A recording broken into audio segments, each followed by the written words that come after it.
ए ଜାଗା ହଉଛି ଯାଜପୁର ଜିଲ୍ଲାର ଏକ ପ୍ରସିଦ୍ଧ ସ୍ଥାନ ଯାହାକି ପାତାଳପୁର ରାସ୍ତା ଯାଇଛି ବୋଲି କୁହାଯାଇଛି। ଆସ ବୁଲିଯିବା। ଆଜି ଭାଇଙ୍କୁ କିଛି ପଚାରିବା। ଭାଇ ଆପଣଙ୍କ ଘର କୋଉଠି? ଭାଇ ଆମ ଘର ହେଲା ଢେଙ୍କାନାଳ। ଏଠି କଣ ପାଇଁ ଆସିଥିଲେ? ଭାଇ ଏ ଜାଗାକୁ ମୁଁ ବୁଲାବୁଲି କରିବାକୁ ଆସିଥିଲି, ଶୁଣିବାକୁ ପାଇଲି ଯେ ଏ ଜାଗାରେ କୁଆଡେ ପାତାଳକୁ ଯିବାକୁ ରାସ୍ତା ଅଛି ଏଇପଟେ। ତାହେଲେ ଟିକେ ପଛକୁ ଯିବା। ହେଲୋ ଚାଲନ୍ତୁ ଟିକେ ଭିତରକୁ ଯାଇକି ଭିତରୁ ଦେଖିବା। ଯା ରିକ୍ସ ନେଇ ଯାଅନି ଭାଇ।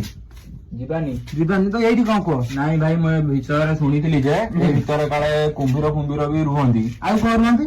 ଆଉ ବାଘ ଭାଲୁ ବି ରୁହନ୍ତି। ଆଉ ଭାଇ ସେ ବିଷୟରେ ତ ମୁଁ ଏତେ କିଛି ଜାଣିନି, ମୁଁ ଏ ଜାଗାକୁ ନୂଆ ଆସିଛି, ଯାହା ଶୁଣିବାକୁ ପାଇଥିଲି ଯେତିକି ସେତିକି ମୁଁ କହିଦେଲି ଆପଣ ମାନଙ୍କୁ। ଆଚ୍ଛା ତ ଭିତରକୁ ଗଲେ ଜଣା ପଡିବ ଯେ ଭିତରେ କଣ ରହିଛି। ଆଉ ତମେ କଣ କହୁଥିଲ ଆମ ଢେଙ୍କାନାଳ ହାଲା ଢେଙ୍କାନାଳ ଜିଲ୍ଲାରେ ସାଉଣ୍ଡ କଣ ଏଇ ଜାଗାରେ ହୁଏ?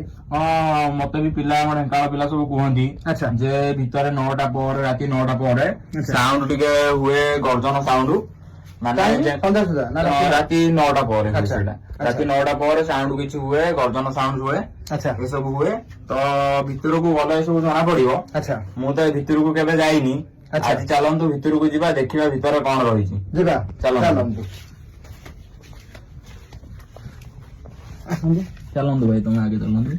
ଚାଲ ଏଇପଟେ ଗୋଟିଏ ରାସ୍ତା ରହିଛି।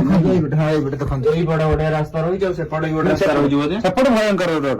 ସେପଟେ ବି ଗୋଟେ ରାସ୍ତା ରହିଛି। ତ ଆମେ ଏବେ କୋଉ ପଟକୁ ଯିବା? ସେପଟକୁ ଯିବା। ଏପଟୁ ତମକୁ ନେଇ ଯାଇଛନ୍ତି, ବୁଝିପାରୁଛନ୍ତି? ଆଜ୍ଞା। ପାଖରେ ମୁଁ ଏକୁଟିଆ ନା, କ୍ୟାମେରା ମାନେ କିଏ ଥିଲେ ତମକୁ ପୁରା ଟୋଟାଲ ଭିତରକୁ ନେଇକି ଫାଦୁଡି ଫାଦୁଡି ବି ଉଡୁଛନ୍ତି। ତ ସେପଟକୁ ଅଛି କଣ କହିଲ, କଦଳୀ ଗଛ, ଲିମ୍ବ ଗଛ, ସବୁ ଗଛ ଅଛି, କଣ୍ଟେଇ ଗଳି ଗଛ। ବୁଝିଲେ ଭାଇ? ବହୁତ ପୁରୁଣା। ଚାଲ ଗାଁ ପିଲାଙ୍କୁ 2 ଜଣ ଡାକିବା, ତାପରେ ସେ ଆସିଲେ କ୍ୟାମେରା ଧରେ, ମୁଁ ଭିତରୁ ତମକୁ ନେଇକି ଯିବି। ହଁ ଭିତରକୁ ଯିବାଟା ନା ବି କଣ ରିସ୍କ କହୁଛ? ଲାଗୁଛି। ହଁ ଭିତରକୁ ଯିବାଟା ବି ରିସ୍କ ଲାଗୁଛି। ଆସ ଭାରି। କାହାକୁ ଡାକିବା ତାପରେ ହଁ। ଭିତରକୁ ଯିବା। ହଁ ନା ଆଉ କିଛି କହୁଛ?